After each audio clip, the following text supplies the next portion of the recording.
నమస్తే. పేద మధ్యతరగతి ప్రజల ఆరోగ్యానికి భరోసా కల్పిస్తోంది కాంగ్రెస్ ప్రభుత్వం. ఆపదలో ఉన్నవాలికి ముఖ్యమంత్రి సహాయ నిధి సంజీవనిలా మారుతోందని కోరుట్ల కాంగ్రెస్ పార్టీ ఇన్ఛార్జ్ జువ్వాడి నర్సింగరావు స్పష్టం చేశారు. అనారోగ్యంతో బాధపడుతున్న బాధితులకు ఆయన స్వయంగా చెక్కులను పంపిణీ చేశారు.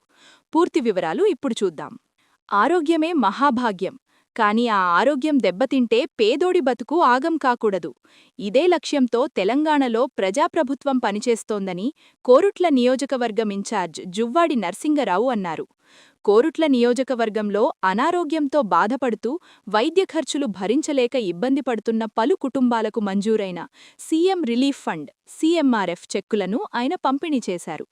ఈ సందర్భంగా జువ్వాడి నర్సింగరావు మాట్లాడుతూ, గత ప్రభుత్వాలకు భిన్నంగా కాంగ్రెస్ ప్రభుత్వం పేదవాడి కష్టాలను గుర్తిస్తోందన్నారు.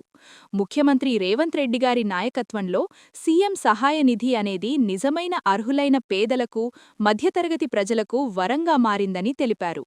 కార్పొరేట్ ఆసుపత్రుల్లో లక్షల ఖర్చులు భరించలేక ఎంతోమంది ప్రాణాలు వదిలేస్తున్నారని, అలాంటి వారికి సీఎం రిలీఫ్ ఫండ్ కొండంత అండగా నిలుస్తోందని జువ్వాడి పేర్కొన్నారు. అప్లై చేసుకున్న ప్రతి అర్హుడికి త్వరితగతిన సహాయం అందుతోందని, లబ్ధిదారులు ఈ సాయాన్ని సద్వినియోగం చేసుకోవాలని ఆయన కోరారు.